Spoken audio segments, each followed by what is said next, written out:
आमर जी राष्ट्रीय साधारण संपादक तथा क्षेत्रीय प्रभारी आमर सुनील बंसल जी आज आसी बुगुड़ा ठारे आमर 4टी निर्वाचन मंडली पोलोसरा सानखेमुंडी भंजनगर सोरड़ा 4टी निर्वाचन मंडलीर सांगठनिक बैठक विषय आलोचना कराइतला। ये जो सांगठन पर्व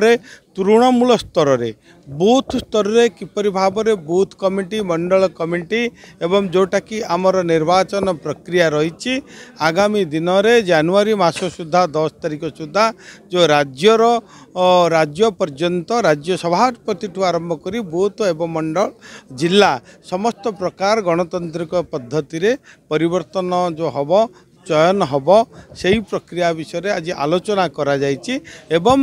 आमर संगठन को सुदृढ़ करने सरकारंकर जो विभिन्न योजना रही लोक मान पाखरे किपरि भाव में पहुँचेबा विशेषकर वर्तमान आमर मोहन माझी सरकार जो आसिला परे 4 वर्ग को वर्तमान गुरुत्व देइचंदी विशेषकर महिला मानकु सशक्त स्वावलंबी करने जो सुभद्रा योजना करा जायछि तार लाभवान किपरि भाव में हो पारे